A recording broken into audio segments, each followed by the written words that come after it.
Տիր մեդիան ներկայացնում է։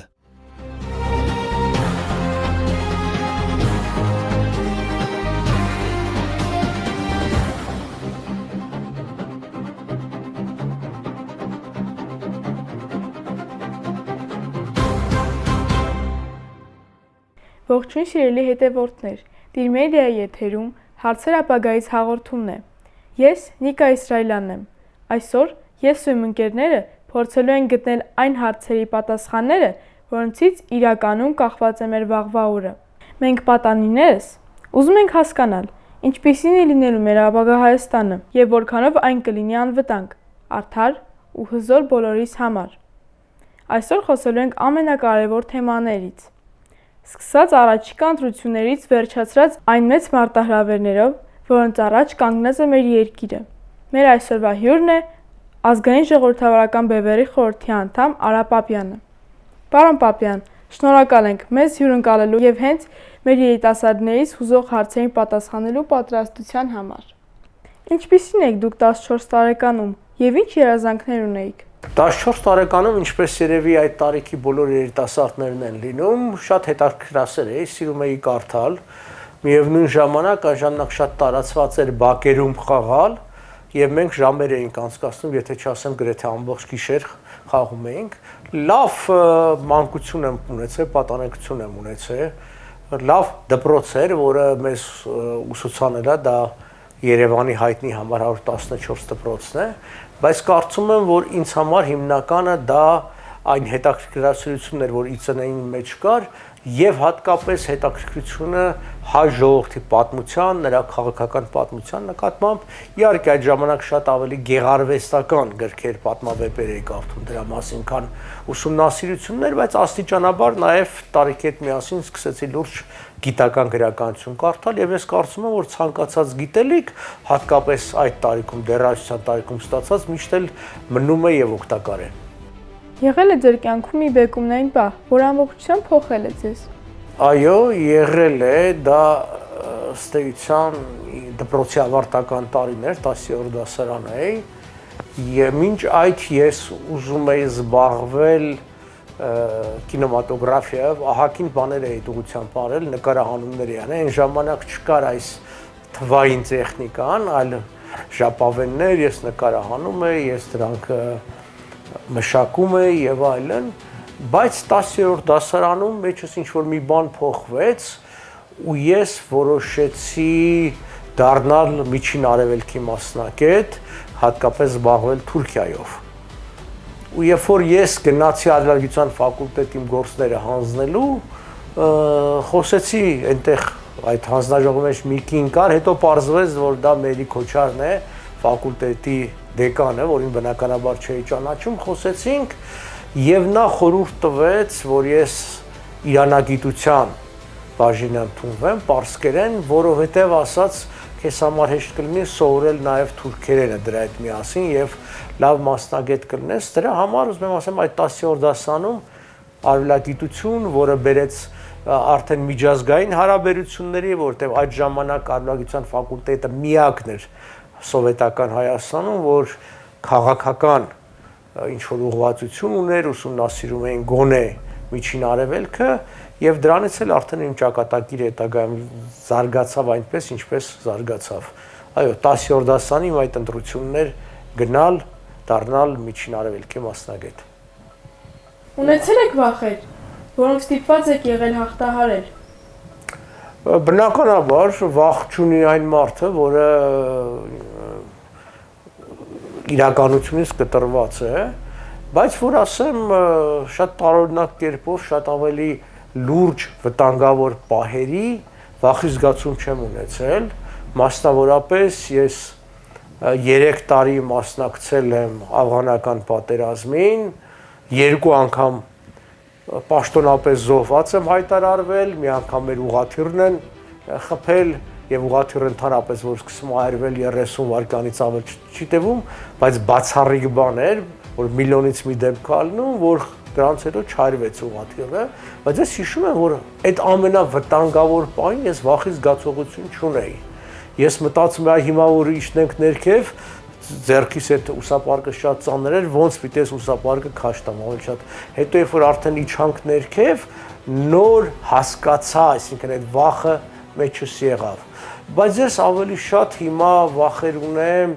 ոչ այդքան անձնական, որքան Հայաստանի ապագա ճակատագրի, այն մարտահրավերների, այն փորձանքների, որ կախված է մեր երկրի գլխին։ Ինչն է ձեզ ուժ տալիս չհանձնվելը նույնիսկ ամենադժվար պահերին։ Հավատը, ես նկատի չունեմ կրոնական հավատը համոզումը, որ եթե դու պայքարում ես, ապա անպայմանորեն արդյունք կլինի։ Ես ինքս իմ կյանքում տարիներ շարունակ շատ ուղղությաններ եմ զարգացրել, գնացել եմ, շատերը չեն հավատացել դրան, շատերը հավատացել են ու ես այդ պայքարում տեսել եմ արդյունք կա։ Չկա հաղթանակ առանց պայքարի։ Եվ այդ համոզումը ինձ ուժ է տալիս, բացի այդ ես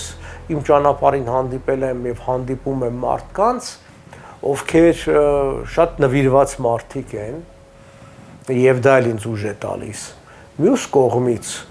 գիտեք, օրինակ, երբ որ ասում են եւ շատերը կասում են, որ դե գիտես, բապ, քեզ պետք է այսինչ հարցով, այնինչ հարցով զբաղվել, վտանգում ես կյանքդ, վտանգում ես քո բարությունը եւ այլն, ես միշտ մտովի համատում եմ իմ այդ ճակերտավոր վտանգները, այն վտանգների հետ, որ մարդիկ, հատկապես շատ երիտասարդներ ունեցել են, անցել են, պատերազմի դաշտով դրա մեջ կորուստներ են ունեցել, դրա համար այդ հենց է նաեւ համեմատությունը, մարդ պիտի, այսպես ասած, ինքը իրենից ամաչի համեմատելու իր դժվարությունների տարբեր մարդկանց լրջագույն խնդիրների հետ եւ այդ բոլորը միասին ինձ ուժ է տալիս պայքարը շարունակելու։ Որն է ձեր ամենասիրելի կենդանի։ Եվ ինչ դեր ունեն կենդանիները ձեր կյանքում։ Շատ եմ սիրում փղերին։ Բնականաբար դες փիղ չունենք տունը, բայց փիղը շատ հետաքրքիր կենդանի է։ Փիղը իր այդ սոցիալական, ընտանեկան կերպով որ կա, մյուս կողմից փիղը ուժեղ կենդանի է, բայց այդ ուժեղ լինելու հետ միասին շատ բարի կենդանի է։ Եվ չկա փղի մեջ նենգություն։ Անկամ փիղը, երբ որ զգում է, որ կարող է բոլորին ճնշել, թեկուզ էլի մեծանի չափով, իր բարությունը գերիշխում է։ Կարծում եմ փղերը այդ առումով շատ հետաքրքիր կենդանիներ են։ Ինչ է ձեր համար նշանակում արժանապատվություն բառը։ Արժանապատվությունը դա այն է, որ կյանքդ այնպես պիտի ապրես, որ վերջին օրը երբ որ գա, չգիտենք ինչ է վերջին օրը եւ չգիտեն դրանից հետո ինչ կա, որևէ մեկը չի վերադարձել այդ վերջից հետո, որ իմանանք, բայց այնպես պիտի արժանապատիվ ապրես, որ քեզանից հետո քեզ հիշեն բարի խոսքով եւ դու թողես քո հայրենիքին, երկրին, ընտանիքին, մոտիկներին, հարազատներին պատվավոր անուն եւ գործ, որը հենց այդ արժանապատվության հիմքն է։ Մարդիկ դրանով հպարտանան քո համար։ Ինչն է ամենադժվարը քաղաքականության մեջ։ Գայթակղություններին չենթարկվելը։ Գիտեք, շատերին թվում է, որ քաղաքականության մեջ ամենավտանգավոր բանը դա սպառնալիքն է, վտանգները որ կան։ Հատկապես Հայաստանի նման երկրում, որոշ երկրներում ավելի շատ, որոշ երկրում ավելի քիչ այդ վտանգները կան։ Միշտ քեզ ճնշում են, հարազատներից ճնշում են, սկսած չգիտեմ, հարկայինից ու մաքսայինից վերջացած տանբաղաներով։ Բայց ամենավտանգավորը եւ ամենամեծ, այսինքն փորձություն դա գայթակղությունն է։ Գայթակղությունը, երբ որ ու ես դա շատ եմ տեսել եմ նաև մարդիկ չեն դիմանում, երբ որ քեզ գայթակղում են լավ պաշտոններով, գայթակղում են փողով, դու պիտի հավատարիմ մնաս, շատ դժվար է։ Եվ փորձը ցույց է տալիս, որ մարդիկ սպառնալիքների շատ ավելի հեշտ են դիմանում, քան գայթակղությունների։ Գայթակղությունը այն օծն է Աստվածաշնչի, որը համոզելով է հաստում քո ուզածը։ Քեզ թվում է, որ դու անում ես քո ուզածը, բայց գայթակղությունն է, որ դու անում ես դիմացինիդ։ Ի վերջո, որ ասում է սատանան գալու է գայթակղության տեսքով, պատահական խոսք չի այդտեղ։ Շատերը կարծում են, որ հայկական քաղաքական դաշտում բոլորն իրար նման են։ Որն է ձեր սկզբունքային տարբերությունը։ Չէ, իրար նման չեն, մեծ տարբերություն կա աշխարհաքաղաքական կողմնորոշումների մեջ, կա ձևական կողմնորոշում, կա իրական կողմնորոշում, դա էլ կա, բայց ազգային ժողովրդական բևեռը մեծապես տարբերվում է բոլորից, տարբերվում է իր շատ կարևոր հարցերի նկատմամբ ունեցած հիմնարար տարբերությամբ, մասնավորապես մենք գտնում ենք, որ Հայաստանը առաջին հանրապետության, Հայաստանի առաջին հանրապետության իրավի հաջորդն է, որը մեծ հնարավորություն է տալիս եւ տալու նախ դիմակայելու Ադրբեջանի նկարտումներին մեր նկատմամբ, այդ թվում ֆինանսական եւ տարածքային, որովհետեւ այս 19 կուսակցությունը եւ դաշինքը կուսակցությունը, որ մասնակցում են, որևէ մեկը դա այդ հարցի պատասխանը չի տալի բացի մեզնից։ Իսկ ինչպես է դիմագրավելու Ադրբեջանի արդեն իսկ իրավարարության միջազգային դատարան ներկայացրած օրինակ հայցերին, այնտեղ առնվազն 2 հայց կա, ինչպես է լուծելու Հայաստանի անվտանգության հարցը։ Մենք սկզբունքային եւ արմատապես ենք այդ խնդիրների լուծումը տեսնում եւ դա կարող ենք անել։ Ոմանք դա ձև են անում թե որ իբր թե լուծում է, որովհետեւ ընդամենը մի քանի տարվա լուծում է եւ ցավոք սրտի մարդկանց մեծ մասը քանի որ ապրում է մի քանի տարվա հեռանկարով, ինքը չի կարողանում զանազանել տևական կայուն անվտանգության ու բարեկեցության հարցը առերես շատ ավելի այսպես վառ երևացող, բայց կարճաժամկետ խնդրի լուծումներին։ Դրա համար մենք կարծում ենք, որ մենք շատ հարցերով այո տարբեր ենք, անվտանգության հարցով, երկրի ապագայի հարցով, նաև ուզում եմ նշել, որ մենք այն քաղաքական ուժն ենք եւ ենք, որ ճիշտ կանխատեսումները արել բավականին, ցավոք սրտի երբեմն այդ կանխատեսումները եղել են վատ զարգացումների մասին, բայց դա մենք դա անում ենք, որպեսզի իշխանությունները դա հասկանալով պատրաստվեն, չպատրաստվեցին։ Հիմա էլ նաև մեր կանխատեսումները այնպիսին են, որ աշխարհական փոփոխությունները առաջիկայում մեծ հնարավորություններ են ստեղծելու Հայաստանի Հանրապետության համար, բայց մեզ դեռ մի քանի տարի դիմանալ է պետք, շատ չէ 2-3 տարի, բայց այդ ընթացքում պետք է որպեսզի Հայաստանը եւ հայերը չփակեն հնարավորությունների դուռը դեպի ուր ցավոք սրտի ներկայ իշխանությունները տանում են Հայաստանը։ Ունեք սխալներ, որոնց համար այսօր զղջում եք։ Իհարկե ունեմ սխալներ եւ տարիքի հետ միասին ավելի ու ավելի սխալի ըմբռնումը գնում է ինձ համար ժամանակի կորուստի եւ վատման առումով, որ ես հիմա հետ եմ նայում, որ կարող է ինչ-որ բաների վրա ժամանակ չծախսել, ինչ-որ բաներ արած չլինեի, նկատի չունեմ արած չլինեի, որ վատ բաներ եմ արել, հալև ապարդյուն է անցել, գիտեք, տարիք հետ միասին հասկանում ես, որ քո ժամանակը խիստ սահմանափակ է, եւ միակ բանը, որը դու չես կարող հետ բերել, չես կարող գնել, չես կարող փող վերցնել, դա ժամանակն է։ Երբ որ Սթիվ Ջոբսը մահանում էր, նա ասեց, ես աշխարհի ամենահարուստ մարդկանցից մեկն եմ, ես կարող եմ գնել ամեն ինչ, բայց ես չեմ կարող գնել հենց այդ ժամանակը, որը բարձ ասած կյանքն է, որովհետև մենք չենք մահանում մի անգամից, այլ եթե դուք ավազի ժամացին նայեք, ոնց ասենք փոքր ավազը հատիկը հատ ընկնում, այդ ամեն մի ընկածը փոփոխություն ցույց չի տալիս, որտեղ ինքը այնքան փոքր է։ Բայց ինչ որ մի ժամանակ հետո տեսնում ես վերևը դատարկ է, ներքևը լցված է։ Նույնն էլ կյանքն է։ Մենք որ ապրում ենք, մի անգամից չի անցնում մեր ժամանակը, որը կյանքն է, այլ այսպես դանդաղ, հաճախ աննկատ, այլ զղջում ես, որտեվ ինչ որ բաների վրա, ինչ որ մարդկանց համար ժամանակներ ես ծախսել, որը անիմաստ է անցել, բայց մյուս կողմից էլ հասկանում ես, որ առանց դրա հնարավոր չի։ Այսինքն դու ինչ իմանաս, որը կլինի արդյունավետ կամ ով կլինի երախտամոռ, ով կլինի շնորհակալ հարածիդ համար, դու անում ես, հետո կյանքը ցույց է տալիս, բայց ամեն դեպքում էլի ցավալի է։ Հնարավոր է քաղաքականության մեջ մնալ ազնիվ։ Այո, հնարավոր է մնալ ազնիվ։ Եվ ընդհանրապես պիտի ասել, որ քաղաքականության մեջ նույնքան անազնվություն կա, ինչքան այլ, ասենք, մասնագիտությունների կամ զբաղմունքների մեջ։ Մի կարծեք, օրինակ համար, օրինակ բժիշկներն ավելի ազնիվ են, քան քաղաքական գործիչները կամ անգամ ուսուցիչները։ Չէ՞ որ այնքան անազնվության դեպքեր կա։ Ավելին ասեմ, եթե երկիր իսկապես ժողովրդավար է, քաղաքականության մեջ քեզ հարկադրում են դու ազնիվ մնաս,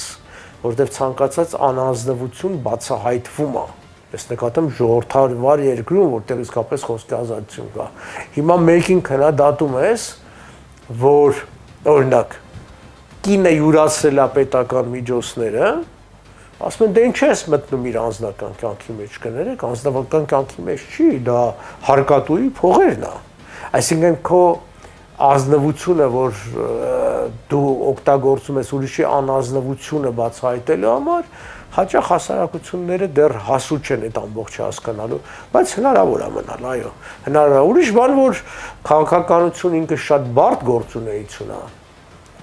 տարբեր բաղադրիչներ ունի եւ քաղաքականության մեջ սխալվելը շատ ավելի հեշտ է, թեև մի դասական ասում էր, դե քաղաքականությունը հեշտ բան է, քաղաքականությունը հեշտ բան չի։ Զբաղվելը գուցե հեշտ է, բայց եթե դու ուզում ես ոչ միայն զբաղվես, այլ նաև դրական արդյունք տաս, կրկնում եմ, քանի որ այնքան գործոններ կա, տնտեսական, քաղաքական, ռազմական, աշխարհագրական, պատմական, այդ ամբողջ գործոնները դու պետք է կարողանաս հաշվի առնել եւ կանխատեսել։ Ընդհանրապես կառավարել նշանակում է կանխատեսել։ Իսկ կանխատեսել կարող է միայն այն անձը, որ քաղաքականությունը ճիշտ է հասկանում, իսկ ճիշտ հասկանալն էլ արդեն հսկայական մեծ, այսպես խարիսխ է դրա համար պետք գիտելիքի եւ փորձի։ Այսօր Հայաստանում կա իրական խոսքի ազատություն։ Կա մասնակի ազատություն, որովհետև խոսքի ազատությունը այն չէ, որ դու մի բան ես ասում, այլ այն է, իշխանությունները քեզ ինչքանով են լսում, որովհետև եթե դու քո համար խոսում ես, գրում ես, իսկ իշխանությունը բանի տեղ չի դնում քո ասածը, դա արդեն խոսքի ազատություն չի, բայց նաև պիտի ասենք, որ գնալով այդ ազատությունը կրճատվում է, ազգային ժողովրդավարական բևեռի շատ անձինք խոսքի համար, սեփական կարծիք արտահայտելու համար եւ քրեական եւ քաղաքացիական պատիժների են ենթարկվել։ Օրինակ ես տարիներ առաջ ինձ 700,000 դրամի տուգանք էին գրել ինչ որ Facebook-ում մի քննադատական բան գրելու համար։ Ես փաստաբան վարձեցի եւ ապացուցեցի եւ չկարողա որ ես ճիշտ եմ, այսինքն դա խոսքի ազատության շրջանակում է։ Բայց գիտեք, հենց դա որ դու պիտի ծախս անես, ժամանակ ծախսես, մտնես պետության դեմ պայքարի, դա արդեն ազատության սահմանափակում է, որովհետև հաջորդ անգամ դու ինքդ մտածում ես արժի ես բանը գրեմ, թե լավ, ավելորդ ոչ ժամանակ ծախսեմ, ոչ էլ փող ծախսեմ, չգրեմ։ Եվ իշխանություն, երբ որ հաճախ այդ տուգանքները դնում է կամ պատիժները, ինքը լավ է հասկանում, որ դատարանում պարտվելու է, բայց միևնույն ժամանակ ինքը լավ է հասկանում, որ քո օրինակը քեզ եւ կողքից դրա մասին իմացողներին զսպելու է։ Մարդ ենթագիտակցորեն բնական խուսափելու է զանազան տհաճ իրավիճակներից։ Կա խոսքի մասնակի ազատություն, որը գնալով սահմանափակվում է, եւ եթե Նիկոլ Փաշինյանը վերընտրվի, շատ ավելի կսահմանափակվի։ Թեև ցավոք սրտի նաեւ վստահ չեմ, որ այլ ուժեր էլ ընտրվեն, էլի չի սահմանափակվի։ Միակ ուժը, որ իսկապես կարող է ապահովել խոսքի կատարյալ ազատություն, դա ազգային ժողովրդավարական բևեռն է։ Ովքեր չեն հավատում, թող հետևեն ամեն 5 շաբթի օրը մեր ուղիղ եթերներին, մենք միակ քաղաքական կազմակերպությունն ենք եղել, որ ուղիղ եթերով ամեն շաբաթվա մեջ 1 օր հատկացրել ենք, որ ամեն մարդ կարող զանգեր եւ ուղիղ եթերով հարցեր տալ, ել չեմ ասում, որ մեր այդ հաղորդումները վարողը Հերմեն Մկրտչյան շատ ավելի խիստ հարցեր էր տալի եւ շատ ավելի հակադրվում ու հակաճառնում էր, քան կարող էր դա անել մեկ այլ անգամ ընդդիմադիր դաշտի պատգամավոր, մեզ ընդդիմադիր դաշտի պատգամավոր։ Ինչ կպատասխանեք այն մարդկանց, ովքեր վերջնականապես հիասթափվել են ընդդիմությունից։ Գիտեք, ընդդիմությունից հիասթափվել են, թող իրենք դառնան ընդդիմություն։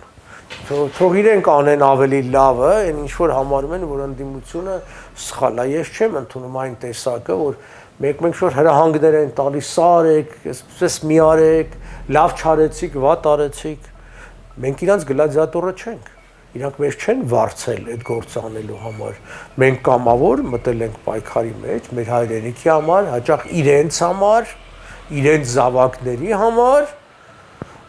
հետևաբար անում ենք ինչ որ կարող ենք։ Գուցե շատ բան չեն կարողանում հաճախ անել, որտեղ մեր հնարավորություններն ու մեր ցանկությունները չեն համապատասխանում։ Բայց մենք բազմիցս ասել ենք, հատկապես ազգային ժողովրդական բևեռը, երբ որ մենք հանրահավաքներ էինք անում, ցույցեր էինք անում, ասում ենք ժողովուրդ, ուզում եք մենք ձեզ օգնենք։ Դուք էլ մեզ պիտի օգնեք։ Երկու շաբաթը մեկ անգամ, չգիտեմ, ամիսը մեկ անգամ 3-4 ժամ ձեզ կյանքից հատկացրեք, եկեք կանգնեք մեր կողքը, մասնակցեք քալերտին, խաղաղ ցույցա առանց բռնության կամ բռնության կոչի եւ ցույց տվեք իշխանություններին, որ դուք դժգոհ եք, որ դուք խնդիրներ ունեք բարձրացնելու։ Բայց նրա այսինքն պարզապես կողքից ասել հիասթափվել եմ ընդդիմությունից, լրիվ սխալ է, որովհետեւ եթե ընդդիմությունից հիասթափվել ես, դու չես կերտում նոր ընդդիմությունը, ապա ինչ ես առաջարկում։ Իշխանությունը պիտի ինքնաբարելավի, ընդհակառակը աշխարհի ցանկացած իշխանություն, այդ հայտնի խոսքը չի, ասում է իշխանությունը փչացնում է մարդուն, բացարձակ իշխանությունը բացարձակ է փչացնում։ Ու ես ըստ էության սովետական Հայաստանից հետո եղած բոլոր իշխանություններին ճանաչել եմ եւ կարող եմ միանշանակ ասել, որ նրանց ընտրության առաջին ժամկետը եւ եթե երկրորդ ժամկետը համատում ես, որտեղ բոլորն էլ ըստ էության երկու ժամկետ են եղել, Նիկոլ Փաշինյանը արդեն երրորդի է գնում, երկրորդ ժամկետում իրենք շատ ավելի վատն են եղել, քան առաջինի ժամանակ, որովհետեւ արդեն իր այդ իշխանությունը իրանց փչացրել է։ Եվ կողքից անընդհատ գալիս են, գիտեք, մարդիկ կասում են, որ դու անզուգական ես, որ դու անփոխիրելն ես, դու հայրենիքի փրկիչ ես։ Ինչու Միացյալ Նահանգներում Ռուզվելտից հետո, ասենք երկրորդ համաշխարհային պատերազմի ժամանակ ընդունվեց, հետո արդեն գործադրվեց, որ ինչու երկու անընդմեջ ժամկետից ավել չպետք լինի երկրի ղեկավարը, որովհետև հասկացան, որ ամենալավ մարդն էլ փչանում այդ իշխանությանը ազդեցության տակ։ Միջնադարում թագավորները պահում էին իրենց կողքին խեղկատակ։ Խեղկատակը շատերն ընկալում էին որպես սովորական ծաղրացու, չէ, ինքը սովորական ծաղրացու չէր։ Քանի որ ոչ ոք իրավունք չուներ թագավորին դիտողություն անել եւ թագավորները շատ արագ փչանում էին։ Խեղկատակը ըստ էության ընդդիմության դեր էր կատարում։ Նա իրավունք ուներ թագավորի մասին ասել բաներ եւ թագավորին բաներ ասել, որ ոչ ոք իրավունք չունեն։ Ճիշտ է, դա ընկալվում էր որպես, ասպես ասած, կատակ, որպես ինչ որ խաղի մաս, բայց դա շատ կարեւոր հանգամանք էր։ Ընդդիմությունը այդ ձևով։ Հիմա այն երկրներում մենք տեսնում ենք, որտեղ ընդդիմություն կա եւ իսկական ընդդիմություն կա, այսինքն համակարգը թույլ է տալիս, սխալները քիչ են, որտեղ ի՞նչն է ընդդիմության գործառույթը։ Ընդդիմությունը ստեցան փորձաքննություն անողն է։ Այսինքն իշխանությունը հանդես է գալիս մի նախաձեռնությամբ, ասենք օրենսդրական կամ փոփոխությունների, ընդդիմության խնդիրը գովալը չի։ Այ հիմա կուսակցություններ կա, ասում են մենք ուզում ենք դառնալ ընդդիմություն, որ Նիկոլ Փաշինյանին աջակցեք։ Էլի չէ ընդդիմություն, եթե պետք է աջակցեք։ Ընդդիմություն նշանակում է, որ դու ինչևից թշնամաբար պիտի վերլուծության ենթարկես քաղաքականության մեջ, նախաձեռնությունների մեջ, իշխանությունների ամեն քայլ եւ մատնացույց անես սխալները, որտեվ այլ ձև չկա սխալը հայտնաբերելու պետական կառավարման մեջ, որովհետեւ այլ ձևը ինչ է լինում։ Իշխանությունը մի բան ասում, բոլորը ծափ են տալի, ասում են շատ լավ է, հանճարեղ է, ուղղակի, պետությունը միլիոններ է ծախսում, տասնյակ միլիարդներ է ծախսում, տասնյակ տարիներ է ծախսում, հետո պարզվում է, որ այդ ամբողջը սխալ է։ Ինչու՞, որովհետև չկար այն աչքը, այն քննադատական հայացքը, որ պիտի այդ ամբողջը բացակայեր։ Մարդիկ վախենում այն եւ այն։ Ցավոք սրտի հիմա այն վիճակն է, մենք գիտենք, որ Նիկոլ Փաշինյանը օրինակի համար հանկարծ մեկ իր կառավարության ներսում կամ շրջապատից, որտեվ 18-19 թվին մի երկու նման փորձեր եղել է, ինչ որ հարցում չհամաձայնել, ինքը իսկույն գործից անել է։ Հիմա գործից անում է, երբ որ պակաս խանդավառությամբ ես ընդունում իր, ոչ թե քննադատում ես, այլ պակաս խանդավառությամբ ես ընդունում իր ասածները։ Խանդավառ ես, բայց համարում եմ, որ այդ պակաս չի։ Հետևաբար կարծում եմ, որ այդ ընդդիմության դերը կարևոր է։ Ինչպիսի Հայաստան եք ուզում տեսնել 10 տարի հետո։ Ես ուզում եմ տեսնել միջազգային իրավունքով Հայաստանին տրված, Հայաստանին վերապահված տարածքների վրա իր գերիշխանությունը, ինքնիշխանություն հաստատած Հայաստան։ Դա աշխարհագրորեն, որովհետև դա կենսունակ երկրի սահմաններն է։ Այդ սահմանները, երբ որ Ուդրո Վիլսոնը եւ Ազգերի լիգան գծում էին, պատահական չի։ Դա քառակուսի կիլոմետրեր չէին, դա կենսունակություն ապահովելու հնարավորություն է, պաշտպանունակություն, չգիտեմ, հենք տնտեսության զարգացման։ Դա այդ առումով։ Ես ուզում եմ տեսնել արդար Հայաստան, որտեղ ճիշտ անընդհատ հիմա այդ խոսակցությունները կա, որ իբր թե մարդիկ ըստ իրենց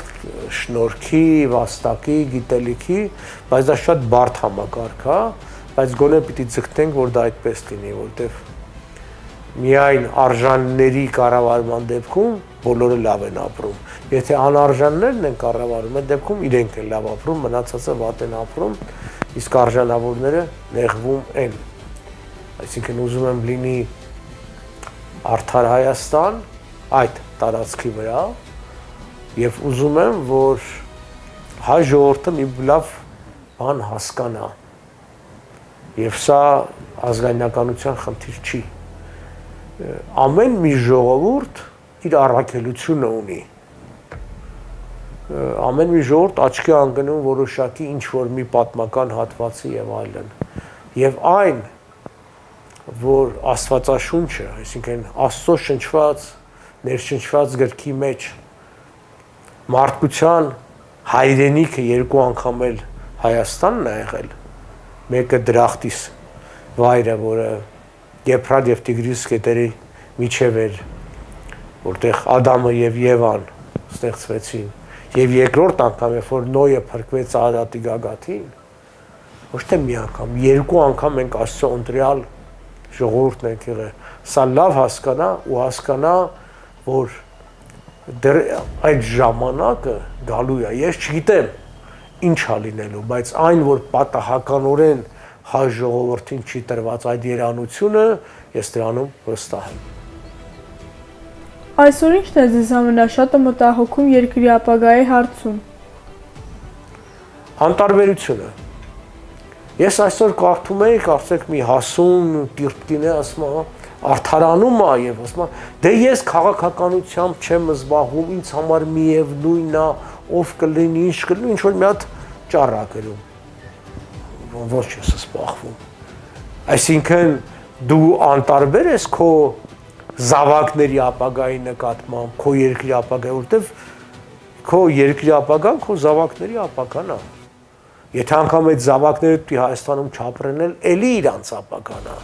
Էլի մեր բոլորի գոնե հոգևոր հայրենիքն է, մեր բոլորի, չգիտեմ, մարմնական հայրենիքն է, այդ անտարբերությունը, որը ցավոք սրտի կա, դա դիտավորյալ շատ հաճախ ներշնչվել է մարդկանց, հիմա էլ կա, չէ՞, ասում են, դե մեկը ամեն ինչ որոշված է, միևնույն ամեն ինչ չեն կարող փոխել, չէ, որոշված չի։ Անտարբեր չի կարել լինել ոչ սեփական ճակատագրի, ոչ սեփական ժողովրդի, ոչ սեփական հայրենիքի նկատմամբ, որովհետև անտարբերությունը ամեն մի հանցագործության ու կործանման դուռ բացողն է։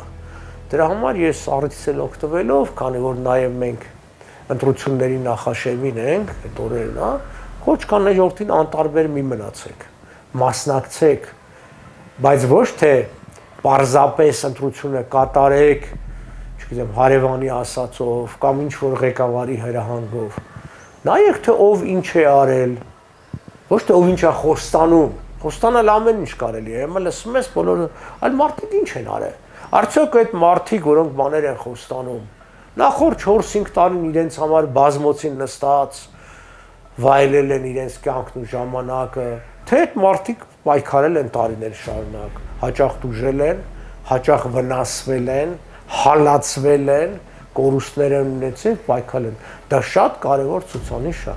Հակառակ դեպքում դուք էլի քաղցր խոսքերին կխապնվեք, հետո մարդիկ կգան եւ կասեն՝ «Վայ, իրավիճակը փոխվել, հիմա մենք պիտի անենք լրիվ հակառակը»։ Ինչպես է պատկերացնում իրականում ուժեղ եւ անվտանգ Հայաստանը։ Գոյություն ունի ամերիկացի մի քաղաքագետ, որը ամերիկյան հետախուզության ղեկավարներից է, Ռայ Կլեյն անունով։ Կա Ռայ Կլեյնի բանաձև։ Շատ հետաքրքիր բանաձև է։ Ուրեմն առաջի մասը, որը փակագծերի մեջն է, դա բնակչություն, տարածք, տնտեսություն, ռազմական ուժ, այդ ամբողջի գումարը բազմապատկած տվյալ պետության, տվյալ ազգի ստրատեգիական հիմնարար ռազմավարական նպատակով եւ դրան հասնելով կամքին։ Եվ այս բանաձևը ցույց է տալիս, անկախ նրանից այդ առաջի մասը ինչ մեծ թիվ էլ ուզում լինի, այսինքն տարածք, բնակչություն, տնտեսություն, ռազմական հզորություն, եթե դու չունես նպատակ եւ չունես դրան հասնելու քաղաքական կամք, 0 է, վերջնական 0 է։ Իսկեն որևէ թիվ բազմապատկած 0-ով անում է 0։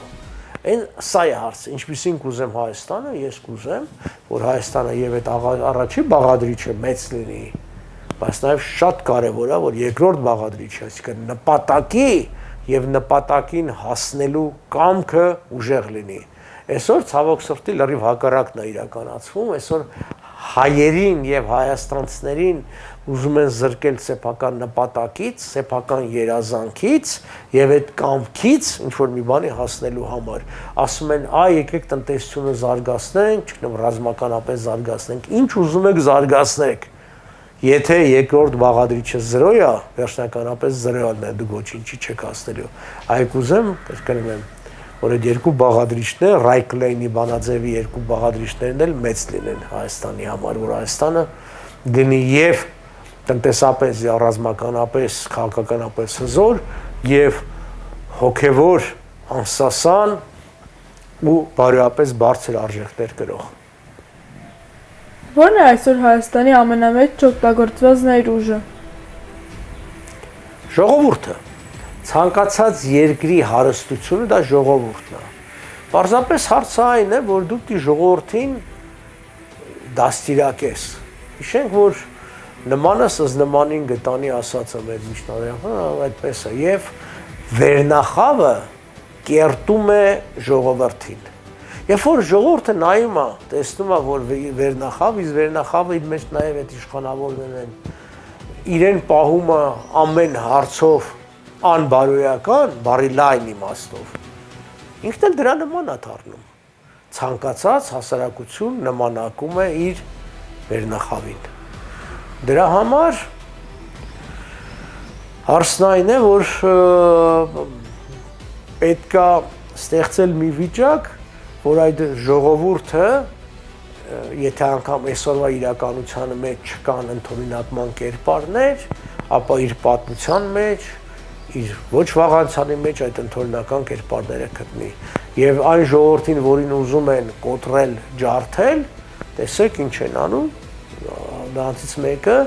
զրկել հերոսներից։ Հերոսներին ծաղրել, նպատակները ծաղրել, գիտեք, ես տարիներ ի վեր զբաղվում եմ Woodrow Wilson-ի իրավարարվեցրով։ Դա շատ կարևոր փաստաթուղթ է, բայց դեռ դնենք մի կողմ։ Ինչու են թշնամիները եւ որոշ մարդիկ, որոնք թշնամու պատվեր, ասենք այդ գաղափարը ծաղրում։ Հարցը այն չի, որ դա իրականանալի է, թե իրականանալի չի։ Հрьяաները 2000 տարի էին ասում, հաջորդ տարի Երուսաղեմում վերջը ասան, մերը դեռ 100 տարուց մի քիչ անցել, հարցը այդ չի։ Հարցն այն է, իրանք ուզում են այդ ծաղրանքի միջոցով զրկել, ինչպես նախորդ հարցում ասացի, այդ նպատակներից տան հասնելու կամքից եւ զրկել ընդօրինակման կերպարներից եւ ժողովրդին սարքել մի ամբոխ, որի ողջ նպատակը պետք է լինի առօրյան հոգալու մասին։ Ինչպես կարելի է միավորել այսօր ծայրահեղորեն բաժանված հայ հասարակությանը։ Հնարավոր չի միավորել եւ դրա կարիքն էլ չկա։ Ի վերջո, երբ որ Չարենցն ասում էր, որ հայ ժողովուրդ քո փրկությունը հավաքական ուժիդ մեջ է, չէր ասում միասնական, թե շատերը սխալ են հիշում։ Ինչ է հավաքական ուժ։ Հավաքական նշանակում է, որ դու միավորված չես այդ ուժերը տարբեր են, բայց ինչ որ մի նպատակի համար դու հավաքվում ես։ Այսինքն ինչպես հաճախ ասվում է, մենք կարող ենք նույն հայացքները չունենալ, բայց կարող ենք նայել նույն ուղղությամբ։ Այսինքն, բայց ցավոք սրտի Հայաստանը ինքը փոքր երկիր է, գտնվում է տարբեր ազդեցությունների տակ, դրա համար էլ այդ դրսի ուժերը կարողանում են վարպետորեն խաղարկել ազդեցություն բանեցնել եւ ժողովրդի վրա եւ տարբեր քաղաքական ուժերի վրա եւ պարակտումը շատ է։ Բայց ամեն պարագային, այսպես ասենք, մեր ժողովուրդը ցույց է տվել, որ ծայրահեղ վիճակներում ինքը կարողանում է համախմբվել։ Այդպես եղավ եւ 44 թվականի պատերազմի ժամանակ, այդպես եղավ եւ 1988 թվին եւ դեռ առիթները կլինի։ Պարզապես պիտի ժողովուրդը հավատա, որ ինքը կարող է բան փոխել։ Դրա համար էլ մեր այս ազգային ժողովրդավարական բևեռի գործունեությունը ըստ էության հիմնականում ուղղված է նրան, ինչու մենք ասում ենք հավատ, հայրենիք, ինքնիշխանություն, մեր ներկա կարգախոսը։ Այդ հավատը լայն առումով է, կրկնում եմ, դա միայն կրոնական հավատալիքը չի, այդ հավատա, որ դու կարողանաս անել։ Այդ դրա համար այդ հավատը լինելու է խարիսխը, որի վրա էլ ապագան է կառուցվելու։ Ինչպես խուսափել նախկին իշխանությունների թույլ տված համակարգային սխալներից, եթե գաղ իշխանության, եւ հնարավոր կլինի արդյոք ուղղել նրանք։ Իհարկե հնարավոր կլինի, ուղղակի պետք է, գիտեք, արդեն փորձված շատ բաներ տեղայնացնել, շատ փորձ։ Խոսեմ օրինակներով, որ պարզ լինի։ Աշխարհում ամեն մի երկիր ինչ-որ մի ոլորտ ունի, որի մեջ բավականին զարգացած է։ Օրինակ, եթե ռազմական ուղղության մասին, այդ ասպարեզի մասին, ես կարծում եմ մենք պիտի համագործակցենք Միացյալ Նահանգների հետ եւ փորձենք իրենց աջակցությամբ կերտել երկրի պաշտպանությունը։ Բայց շատ լավ փորձ ունի Ֆինլանդիան նախակրթական եւ դպրոցական կրթության մեջ։ Ես չեմ կարծում մենք կարիք ունենք դնել եւ ինչ-որ նոր բաներ հորինել։ Կա այդ փորձը, կա արդյունք, իսկ արդյունքը ամենալավ ցուցանիշն է, այն պետքա տեղայնացվի։ Ինչ անում տեղայնացնել է։ Որտեղ կան առանձնահատկություններ, բայց սկզբունքը պիտի պահպանել։ Եվ ես կարող եմ վստահությամբ ասել, որ շատ երկրներ սեփական հաշվին, որ Հայաստան կուղարկեն տասնյակ եւ գուցե հարյուրավոր մասնագետների, որոշակի կարճ ժամանակահատված, այդ կարճ այսքան նկատեմ մի քանի տարի, մեծ գուցե անգամ նայած ոլորտ մի քանի տասնյակ տարիներ, այդ ոլորտները ոտքի կանգնեցնելու։ Ասածս այդ կրթական նախագծները ինչ է խանգարում, ասենք Ավստրիայի հետ համագործակցել օրինակի համար իրավապահ համակարգի առումով, ամերիկացիների հետ ռազմական, չգիտեմ, տարբեր հարցեր կա։ Հիմա արհեստական բանականության զարգացման շրջանն է եւ դա հնարավոր է անել էլի ամերիկացիների հետ, բայց ոչ թե ընդհանուր ամերիկացիների, չէ, ասենք նույն Nvidia-ն, որ եկել է այստեղ եւ ուզում է ներդրումներ անել, բան, այսինքն այսօր շատ հաճախ անգամ պետությունները չեն, այլ մեծ համաշխարհային ընդգրկում ունեցող ընկերություններ են, որ կարող են դառնալ այդ ուղղությունները առաջ տանողներ, առաջ մղողներ, այ դա պիտի արվի, այդ սխալները այդպես պիտի ուղղվի։ Գիտեք, նրանք, ովքեր որ անտեսում են ժամանակի այդ փորձը եւ ուրիշների գիտելիքը, դատապարտում են երկիրը տասնամյակներ կորցնելու։ Ես ուզում եմ հիշեցնել, որ ՍՍՀՄ-ը տարբեր ոլորտներում առաջընթաց արձանագրեց, խոսքը վերաբերում է հիմնականում զենքի արտադրության եւ այլն, եւ ուզում եմ հիշեցնել, դա տեղի ունեցավ այն բանի շնորհիվ, որ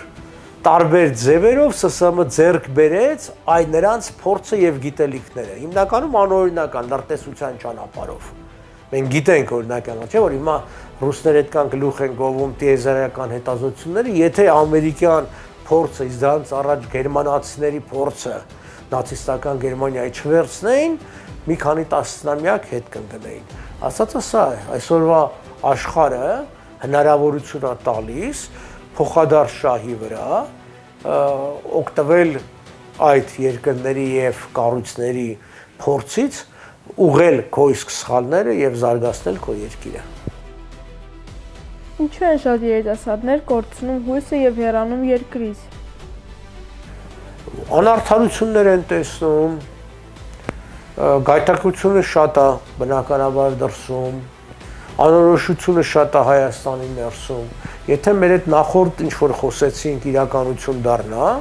չէ, ասենք մեծ Հայաստան, արդար Հայաստան, ապահով Հայաստան, տարբեր երկրների հետ համագործակցող Հայաստան, մեծ ընկերությունների հետ համագործակցող Հայաստան եւ այլն, արտագաղթնել քիչ կլինի։ Ասել, որ լրիվ կկտրվի, հնարավոր չէ, պետք էլ չէ։ Գիտեք, երբ որ ասենք ինչ որ մի քո օպերային երգիչ երգչուհի գնում է Լա Սկալա կամ ինչ որ միտեղ մի քանի տարով աշխատելու, բան դա բնական է։ Որովհետև կան համաշխարհային կենտրոններ, լավ է։ Ես հիշում եմ, Կանադայում զրուցում էի ֆին դեսպանի տանն էինք, Ֆինլանդիայի, իր տղաներ եկե ու ես խոսացի Հելսինկիի մասին, ասես չէ, Հելսինկիում չեմ ապրում, ես Լոնդոնում եմ ապրում։ Զարմացա, դե մեր համար թվում է, որ ինչ գործ ունի Հելսինկի։ Ասես ես բանկային ասպարեզի մեջ եմ։ Բանկային գործունեության տեսակետից Հելսինկին գյուղ է Լոնդոնի հետ համեմատած։ Ու եթե ես ինչ որ մակարդակի եմ ասել, բնականաբար Լոնդոն պիտի գնամ։ Ասած հետեւյալն է, լրիվ արտագաղթը կանխել չլինի, պիտի լինի տարբեր ոլորտներում, նույն գիտության արվեստի, որ պիտի գնան, մեծ ընկերություններ չփեն եւ այլն։ Ողբերգությունը սկսում է այն ժամանակ, երբ որ գյուղացիտ արտագաղթում, հողի մշակն արտագաղթում, այն ամեն օրվա, այսինքն աշխատանքով զբաղվող մարդիկ են արտագաղթում։ Այսինքն իրենք քո մշակույթը չեն ցույց տալիս ուրիշներին, իրենք պարզապես գնում են ուրիշի համար աշխատելու։ Բայց հաճախ մեղադրել չի լինում, որովհետև այդ մարդիկ այնպիսի պայմանների մեջ են հայտնվում, բան։ Իսկ երիտասարդը ավելի դինամիկ է։ Երիտասարդը ավելի դրա հնարավորությունը ունի։ Օրինակ դրա համար ազգային ժողովրդավարական բևեռը տարբեր փոփոխություններ ունի նախատեսած, նաև մեր ծրագրային հիմնադրույթներ, որոնցից մեկը նաև այդ երկքաղաքացիների վրա դրած սահմանափակումների վերացումն է, որ օրինակի համար երկքաղաքացին, նա Հայաստանի քաղաքացի է, բայց քանի որ ուրիշ երկրի քաղաք դու իրավունք չունես, օրինակ ներգրավես քո ընտրացուցակների մեջ, հետեւաբար լինի խորհրդարանական կյանք, տնտեսություն եւ այլն որոշակի մակարդակ։ Բնականաբար դու այդ երիտասարդին չես կարող հետ բերես։ Այսինքն դու պիտի նաև օրենսդրորեն նպաստավոր դա ստեղծես, որպեսզի գա։ Ու ես կարող եմ ասել, ու ես ճանաչում եմ նման շատ մարդկանց, որոնք պատրաստ են վերադառնալու,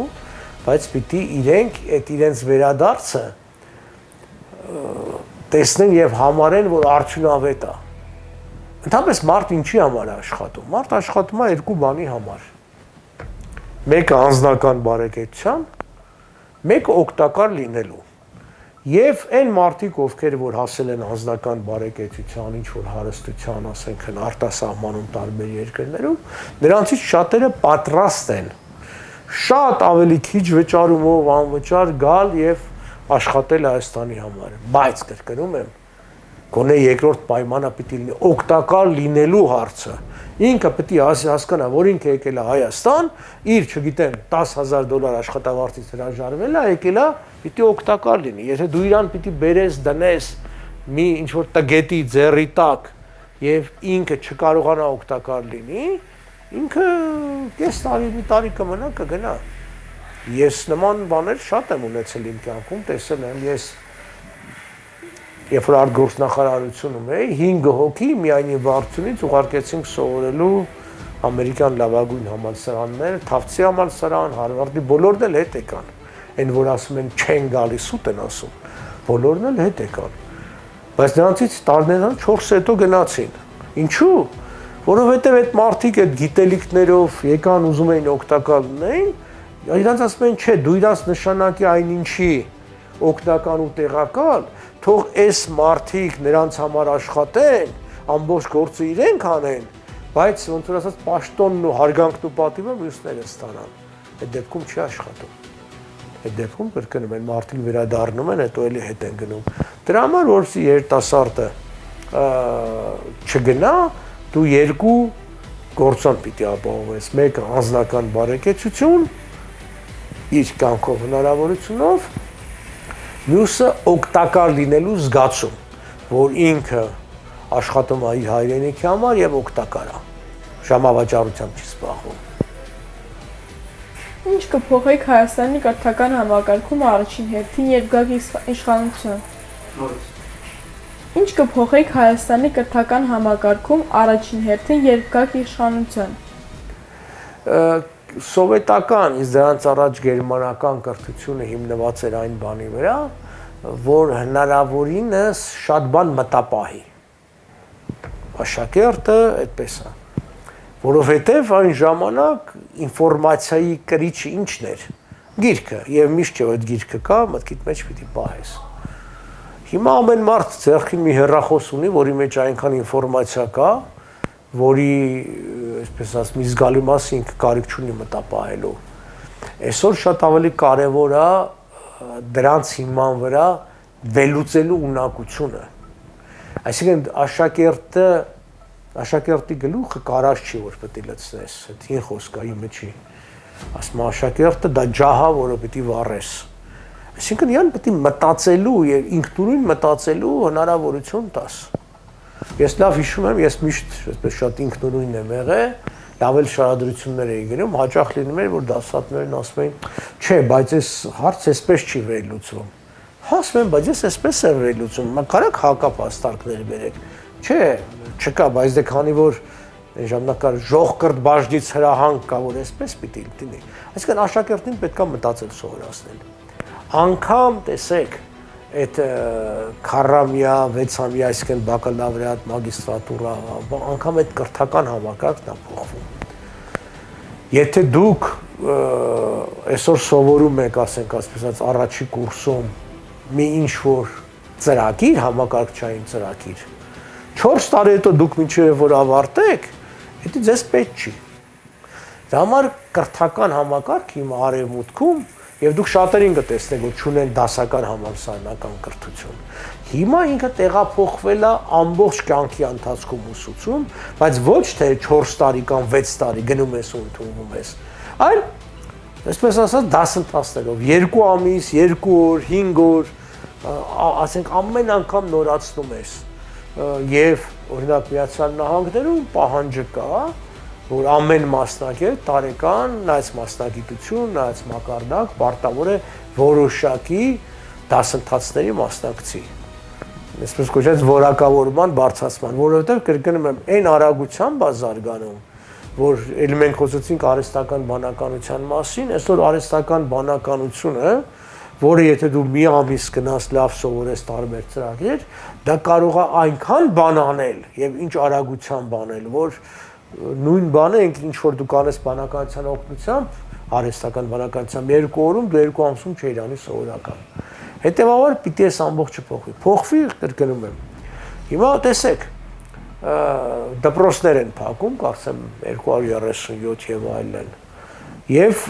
ասում են դե որ աշակերտ քիչ կա, բան սուտ են ասում։ Այնտեղ դպրոցներ կա, որ 70-80 աշակերտ կա էլ են փակում, որը Հայաստանի փոքր չի։ Ես դեմ չէի լինի այդ փակելուն, եթե նախապես արդեն ձևավորված լինեին ցանցային դպրոցներ, այսինքն առցանց դպրոցներ։ Այդ նույն գյուղում կարիք չկար ունենալ 30 դասասենյականոց դպրոցներ, որը եղել է, այլ 4-5 սենյակ, որը նույն ինտերնետ կապի միջոցով եւ այլ բաների հնարավորություններով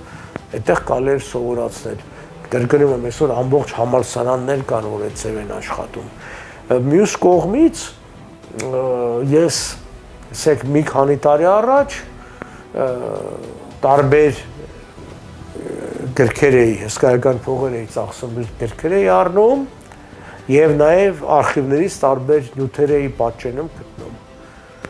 Թվային, այս թվայնացման զարգացումը բերեց նրան, որ այսօր դրա մի զգալի մասը կարելի է առցանց գտնել, որ նշանակում է այսօր եթե ճիշտ է կազմակերպված կրթությունը, ապա ըստ էության դու կամ աշակերտի բնակության վայրը էական չի, հնարավորությունները դու իրեն պիտի տաս եւ իրենք լավագույն, այսինքն ուսուցիչը կարող է միաժամանակ դասավանդել, սովորեցնել մի հոգի, ասենք Կոտայքի մարզում, 3 հոգի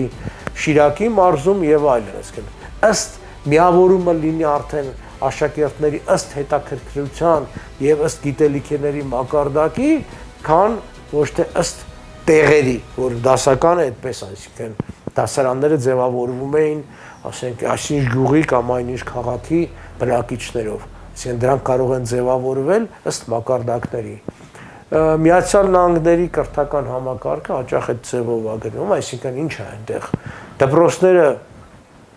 ոչ միշտ են ապահովում բարձր մակարդակ, ընդհանուր գիտելիքներ են տալիս, բայց համալսարաններում հաճախ ստեղծվում են խմբեր եւ այդ խմբերին ըստ մակարդակների առցանց դասավանդում են, դրա համար էլ կարիք չկա, որ դու հասարակությունդ 90% լինեն հանճարնել։ Բավական է հասարակության 1-2%-ը լինի տաղանդավոր, շատ քիչ տոկոսն էլ հանճարդ, նրանք հասարակությանը առաջ կտանեն, բայց դու այդ 1-2%-ը պիտի գտնես, իսկ դա կարելի է գտնել նշածս նոր ուսումնառության ձևով։ Ինչպես կարող է երիտասարդությունն ունենալ իրական ազդեցություն, դուրս գալով սոցցանցային մեկնաբանությունների տիրույթից։ Տեսեք, հիմա հաճախ ես տեսնում եմ քննադատում են անգամ լուսանկարներ են դնում, որ մարդիկ նստած են, ասենք, նույն մետրոյում, բոլորից հեռախոս կա եւ բոլորը այդ հեռախոսն են նայում։ Բայց կներեք, 50 տարի առաջ էլ մարդիկ նստած էին նույն մետրոյում եւ թերթ էին նայում կամ գիրք էին նայում։ Ինչ տարբերություն գտնեմ, ինֆորմացիայի կրիչն է փոխվել։ Մի ժամանակ պատի վրա, քարի վրա է, չէ՞, քանդակում այդ ինֆորմացիան, որ ես ազգիստին, մենուայի որդին, բան, հետո մագաղաթի վրա սկսեցին, հետո ինչ որ թղթի վրա գրքերը, հիմա փոխվել է։ Կարևոր չի այդ կրիչը ինչ է, կարևորը թե ոնց է ընկալում, ասենք տվյալ որտեղ։ Հիմա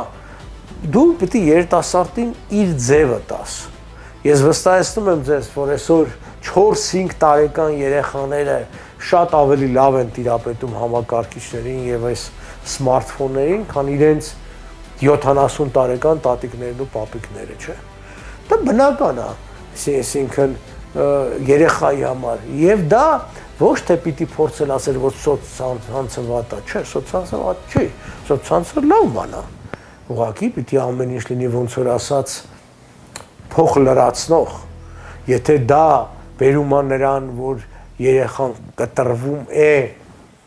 իր հասակակիցների եւ տարեկիցների հետ ուղղակի մարդկային շփումից, դա վատ է։ Դրա համար էլ շատ երկրներում սահմանափակում են դնում, որովհետեւ մարդը սոցիալական էակ է։ Ես երբ որ փղերի մասին էի խոսում, փիղն էլ սոցիալական էակ է։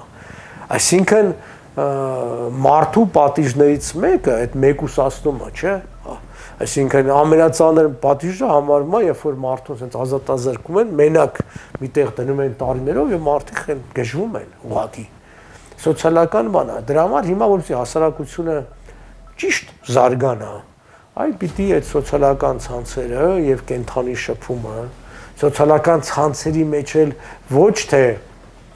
ամբողջությամբ պարապ շփումը, որտեղ ոչ մի շփում էլ պարապ չի, էլի, սա լրիվ օգտակար է, այն որ ասում են իրար անկապ բաներ են գրում, բայց անկապ բաներն էլ պետք է գրեն, բա որ դեռահասներ իրար անկապ բան չգրեն, չշփվեն, ոնց են զարգանալու, ոնց են շփվելու, դա ձևն է նաեւ։ Բայց ուսում ասեմ, այստեղ խնդիրը հասարակության, խնդիրը հավասարակշռության պահպանումն է։ Այսինքն դա շատ կարևոր է պահպանել, այդ դեպքում էլ առողջ կմեծանա երիտասարդությունը եւ ներգրաված կլինի, դերկնում եմ եմելի նախորդ պատասխաններից, եթե ինքը վստահ է, որ իր գործունեությամբ կարա օգտակար լինի։ Ընդհանրապես երիտասարդությունը շատ ավելի ազնիվ է, քան ավելի մեծ տարիքի մարդիկ։ Որտեւ երիտասարդությունը ոնց ասած դեռ լհոկով փչացած չի, հետո կյանքը փչացնում է մարդիկ։ Շատ լավ երիտասարդներ հետո դառնում են շատ վատ տարեց մարդիկ, բայց եւ որպես կանոն երիտասարդները միշտ ավելի լավն են։ Ինչու պետք է երիտասարդները մասնակցեն ընտրություններին։ Ով մասնակցի, եթե երիտասարդները չմասնակցեն։ Ես արդեն տարեց մարդ եմ, կյանքիս մեծ մասը ապրել եմ եւ այն երկիրը, որի մասին որ խոսում ենք, լավ երկիր կամ վատ երկիր, այդ երիտասարդների կյանքն է։ Երիտասարդները չեն ուզում, չէ՞ որ մեծերը իրենց ստիպեն, այս շորը հակի, այն շորը մի հակի, այս կոշիկը հակի, միսը չեն ուզում, ասում են ես պիտի որոշեմ, ճիշտ են անում։ Բայց եթե դու քո այդ պարզ արտաքին տեսքի մասին մտածում ես, բա քո ճակատագրի քո երկրի մասին չես մտածում, այսինքն, որտեվ քոնն է, դու ես ապրելու այդ երկրի մեջ, այդ մեծերը չեն ապրելու։ Այսինքն, տալ քո ճակատագիրը, որ 60-70 տարեկան մարդիկ գնան որոշեն, թե դու վաղ ինչ երկրում պիտի ապրես։ Խորհրդարանական ընտրություններն են, դրանից թե որ ուժերն են մտնելու խորհրդարան, այդ ուժերի մեջ ինչ մարդիկ են լինելու, այդպիսին էլ մենք ունենալու ենք երկիր։ Այդպիսին էլ այդ նույն երիտասարդների կյանքի վրա է անդրադառնալու։ Լավ խորհրդարան կունենաս, գիտակից, բարոյական, փորձ ունեցող եւ այլն, երիտասարդների համար լավ կլինի, վատ կլինի, ուրեմն վատ կլինի։ Դրա համար երիտասարդները չպիտի իրենց կյանքի եւ ապագայի հարցը տան ուրիշների ձեռքը։ Իրենք պիտի տնօրինեն, իրենք պիտի իրենցով պայմանավորվեն ապագան։ Ինչ խորհուրդ կտաք այն աղջիկներին, ովքեր ուզում են զբաղվել քաղաքական կամ հասարակական գործունեությամբ։ Երբ որ ես խոսում եմ երիտասարդների ներգրավվածության մասին, բնականաբար ես նկատի ունեի երկու սեռներ։ Պիտի զբաղվեն իհարկե։ Ես կասեի ավելի պիտի զբաղվեն, քան տղաները։ Ինչու՞։ Որովհետև ամեն դեպքում հասարակության մեջ դարերով եկած խտրականության ու անհավասարության սկզբունք կա։ Հիմա մենք եք պարզ խոսանք, ով ավելի լավ պաշտպանելու աղջիկների եւ կանանց շահերը, քան իրենք։ Ոչ թե որ տղամարդիկը չեն ուզում։ Մտածողության տարբերություն կա։ Շատ բաներ, այսինքն ընկալման հարց կա։ Ես չեմ կարող ընկալել աշխարհը ինչ որ մի կնոջ տեսանկյունից, որտեվ ինքը այլ հոգեբանություն ունի, այլ գիտելիք ունի, պիտի զբաղվեն, պիտի պայքարեն իրենց իրավունքների համար, եւ այստեղ ես պիտի ասեմ, որ հայ հասարակությունը շատ մեծ առաջընթաց է ապրել։ Դա ժամանակի շունչն է թելադրում, հենց թեկուզ եւ այդ նույն սոցցանցերը, այս նույն գիտելիքն է թելադրում եւ այլն, եւ պիտի հասարակությունը, մեր հասարակությունը, հայ հասարակությունը ստեյցան այս զարգացումով շատ հետաքրքիր է վերադառնա իր արմատներին։ Երբ որ ուսումնասիրում ես ավելի վաղ շրջանը, այսինքն այն շրջանը մինչև Հայաստանը հայտնվեց պարսկաթուրքական լծի տակ, եւ նայում ես տարազները եւ նայում ես կենցաղը, հայերը շատ ավելի բաց էին, այսինքն խտրականություն չկար սեռերի մեջ։ Հիմա ինչու եղավ այդ հագուստի փոփոխությունները, դեմքերը փակել, կանաչ չշփվելը, շատ պարզ։ Ինքնապաշտպանության դրսևորումներից մեկն էր։ Չմոռանանք, որ գոյություն է ունեցել դևշիրմե, մանկահավաք, դա հարկի տեսակ էր, երբ որ եւ թուրքերը եւ պարսիկները, մենք հիմա չենք խոսում այդքան պարսիկների մասին շատ, բայց այդ այսինքն հարկ էին վերցնում երիտասարդ, գեղեցիկ, հատկապես աղջիկներ, նաեւ տղաներ էին վերցնում։ Շենք նույն Օսմանյան կայսրության ասեն գենիչերների ամբողջ բանակները, որոնք դրանք ըստ էության իսլամացած նախկին քրիստոնյաներն էին, այդ հարեմները եւ այլն, եւ ինքնապաշտպանությունից դրդված հասարակությունն ավելի էր փակում, անգամ ճարտարապետությունը մեր փոխվեց, այսինքն դրսի պատոհանների բացակայությունը, բարձր պարիսպները, տների եւ այլն, որտեղ պիտի պաշտպանվեին։ Հիմա հասարակությունը փոխվում է եւ լավ է որ փոխվում է։ Ես կարող եմ իմ ուսանողության տարիները համեմատել, հետո մի շրջան դասավանդում էի, եւ կարող եմ ասել, որ հիմա հասարակությունը շատ ավելի ճիշտ սկզբունքների վրա ապրում։ Ես չեմ պիսում են տարեցների, որ ասում են, չգիտեմ, հասարակությունը, չգիտեմ, երիտասարդները փոխվել են, փչացել են, սուտ են ասում։ Կրկնում եմ, երիտասարդությունը շատ ավելի լավն է, այսօրվա երիտասարդությունը, քան իրենք են եղել իրենց երիտասարդության տարիներին, հավատացեք։ Եվ աղջիկներն ու կանայք պետք է զբաղվեն ու շատ պետք է զբաղվեն դրանով։ Եթե երիտասարդը մտածում է արտագաղթելու մասին, ինչ կասեք նրան։ Լավ մանրամասն ուսումնասիրի, ուր պիտի գնա, նաև հոգեբանորեն պատրաստ լինի դժվարությունների, բայց նաև պատրաստ լինի ու վերադարձի, գիտեմ, հուսը պայմանը ինձ մեջ վարպահի։ Դա շատ կարևոր է, շատ կարևոր է, որովհետև կրկնում եմ, եթե ինքը գնում է սովորելու եւ գիտելիքներ ստանալու, դա մի ուրիշ բան է, որը միշտ է եղել եւ պիտի լինի, կրկնում եմ, ամեն տեղից կա, բայց արդեն հասարակության պարտավորությունն է ստեղծել նպաստավոր պայմաններ, որպեսզի այդ գիտելիքից կարողանա օգտվի։ Հիմա էլի գանք ներկա հասարակությանը, այն ցանցային հնարավորությունը, որը ունի, ասենք ինտերնետի կապի միջոցները, արհեստական բանականության միջոցները, դա կարող է հնարավորություն տալ, որ մարդը օգտակար լինի սեփական հայրենիքին, ապրելով հազարավոր կիլոմետրերի վրա։ Կրկնում եմ ես, որ ասացի, ողբերգությունը այն ժամանակ է սկսում, երբ որ գյուղացին արտագաղթում, հողի մշակը։ Այ պիտի ամենանպաստավոր պայմաններ ստեղծել, որ մարդիկ մնան հողի վրա, որ նշանակում է բնականաբար արտագաղթնել քիչ կլինի։ Իսկ ինչ վերաբերում է երիտասարդության այն խավին, ասենք տեխնիկական մտավորականություն, արվեստի գործիչներ եւ այլն, ինչ որտեղ այդ շփումը, փոխադարձ շփումը շատ կարեւոր է, եթե դրա վերջնարդյունքը բերելու է Հայաստանի տնտեսական զարգացման եւ մշակութային ծաղկման, որը կարելի է կազմակերպել, բայց ելի պետության գործառույթն է, պետության պարտավորությունը։ Ինչու մեծահասակները հաճախ չեն կարողանում համաձայնության գալ նույնիսկ պետական կարևոր հարցերում։ Տարբեր շահեր կան, տարբեր մոտեցումներ կան, տարբեր անցյալներ կան։ Գիտեք, ես երբ որ ամեն անգամ մեկնում էի մի որևէ երկիր գործուղման աշխատելու, այսինքն դիվանագիտական գործուղման եւ այլն, երբ որ վերադառնում եմ, ես նկատում էի, որ ես շատ ավելի գիտելիքներով հարստացած եմ, շատ ավելի փորձ ունեմ եւ շատ ավելի այլ տեսանկյուններով եմ կարող աշխարհն ընկալել։ Ու ես 20 տարեկանից այդ տարբեր երկրներում եմ աշխատել, շփվել եւ այլն։ Բնականաբար իմ աշխարհընկալումը ուրիշ է լինելու, մեկից ով 40 տարեկան է,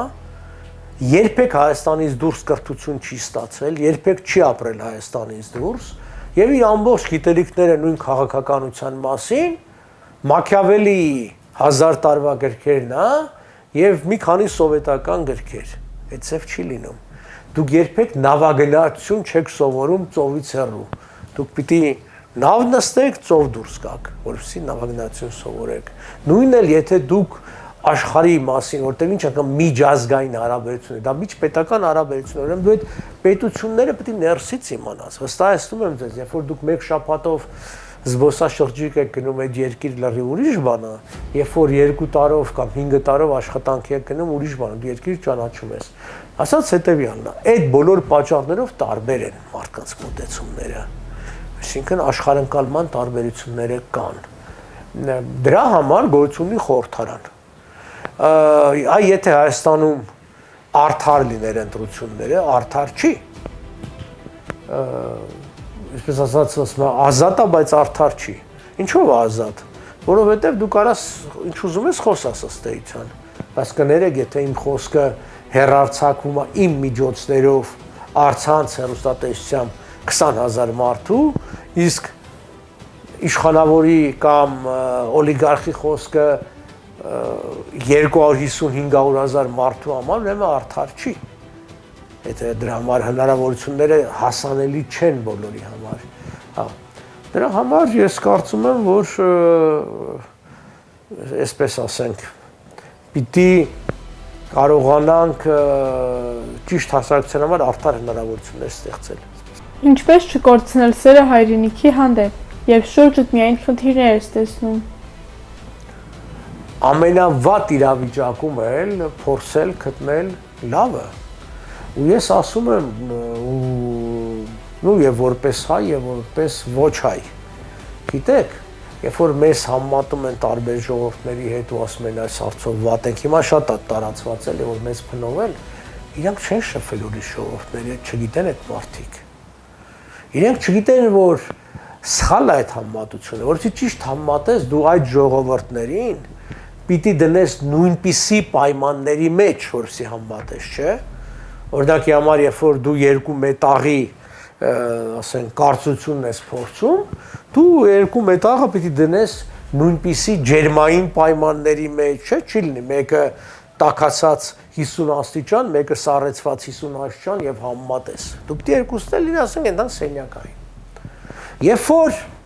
հայ ժողովրդին համատում են, իրենք պիտի համատեն այս ծանր պայմանների մեջ դրեք ժողովուրդների եւ տեսեք ինչ կլինի։ Ես լավ հիշում եմ տարիներ առաջ Նյու Յորք, Պենսիլվանիա, Օնտարիո, Միացյալ Նահանգների եւ Կանադայի այդ նահանգները 3-4 օր թե ավելի քիչ անգամ հոսանքազրկվեցին։ Ժամեր հետո Կանադան ավելի մեղմ էր, Ամերիկայում թալանը սկսեց խանութները ջարդելու, որովհետև չկար ազդանշանային համակարգը, ոստիկանությունը վերահսկողությունը կորսել էր, Կանադայում խանութներից էին ինչ-որ բաներ գողանում, կամ բան եւ այլն։ Այդ երթևեկությունը բոլորը իրար վրա էին քշում։ Ու ես մտածում եմ, ասում եմ, մենք տարիներ ենք ապրել այդ վիճակի մեջ, առանց հոսանքի, առանց սնունդի, առանց պատերազմի ազդեցության տակ, երկրաշարժից հետո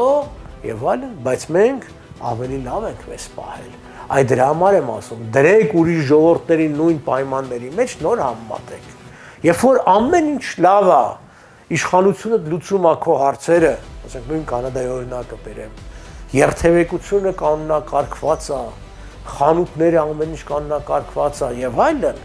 դու չես կարող համատել մի երկրի հետ, օրինակ ասենք Հայաստանում, որ այդ ամբողջը չկար, կամ որտեղ մարդիկ հարկային եւ մաքսային տերորի էին ենթարկվում։ Մի հատ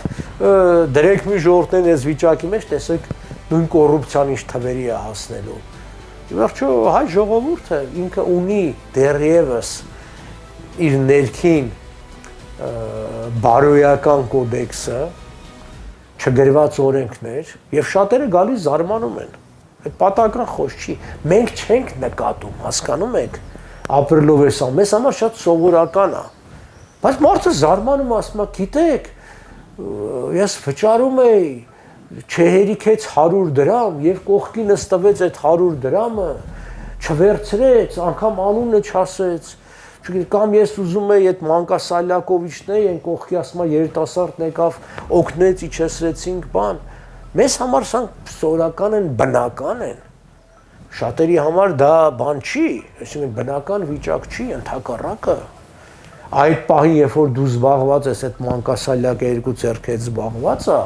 կարող է գան կողքի պայուսակը գողանան տանեն։ Եվ դա է բնականը։ Եվ շատ այսպես կոչ առաջադիմական երկրներում հեռախոսը ձեռքիդ նկարում ես, գալիս է մոտոցիկլետով կամ հեծանիվով հեռախոսը ձեռքից փախցնում ու տանում է։ Մեր մոտ այս բաներ չկա եւ լիքը լավ բաներ կա։ Այնպես որ ես չեմ ընդունում այն մարդկանց հորետեսական, ինքնա ոչնչացնող, ինքնա խարազանող դրսևորումները, որ հաճախ հանդիպում ենք։ Սա ինչի համար է արվում։ Սա արվում է, որպեսզի իշխանության մեղքերը ժողովրդի վրա բարդվի։ Այս ժողովուրդն է մեղավոր, ժողովուրդն է ընտրում իր նմանի, ժողովուրդը ոչ բան չի կարող ընտրել։ Չի կարողանում ժողովուրդը ճիշտ ընտրություն կատարի, որտեղ կրկնում եմ, երբ որ իշխանությունը գալիս է հեքիաթներ պատմում, իսկ դու հնարավորություն չունես այդ հեքիաթները դրա սխալականությունը բացահայտելու, բայց ինքը ուրիշ ինչ պետք է ընտրի։ Էլի գալիս ենք նրան, որ միջազգային փորձը հաշվի առնելով եւ միջազգային աջակցությունը մենք պիտի ստեղծենք մի համակարգ, որտեղ ոչ թե իշխանավորը որոշի, այլենք արդեն մեր սահմանադրության 3-րդ հոդվածն ասում է իշխանությունը պատկանում է ժողովրդին, որ իսկապես ժողովուրդը որոշի, իսկ ժողովուրդը, կրկնում եմ, ինքը շատ բարձր, բարոյական, կազմակերպական նաև պատմություններով ժողովուրդ է։ Հայերը գոյատևման երևի աշխարհի թիվ 1 ժողովուրդն են։ Ոչ ոք չի կարող գոյատևման հարցում մրցել հայերի հետ, իրենք ոնց կարան գոյատևեն ծանր պայմաններում։ Ուրիշ բան, երբ որ այ որ տալիս ես իշխանություն եւ պետություն, արդեն այդ փորձը չունեն լավ պետություն կերտելու, ճիշտ իշխանություն ունենալու, որտեվ մենք վերջի 1000 տարին մեր խնդիրը գոյատևումն է եղել եւ ոչ թե պետության պաշտպանելը։ Բայց այստեղ էլ գալիս ենք իմ նախորդ հարցերից պատասխաններից մեկը, որ ոլորտ առ ոլորտ աշխարհի լավագույն փորձը պիտի վերցնենք, տեղայնացնենք ու ներդնենք Հայաստանում։ Ինչ խորհուրդ կտաք այն դեռահասներին, ովքեր պատրաստ են պայքարել արդարության համար։ Խորհուրդ կտամ չվհատվել, պայքարել, անգամ դառը փորձը, անգամ բացասական փորձը էլի շատ օգտակար է։ Հատկապես դեռահասության ժամանակ է օգտակար։ Գիտեք, ես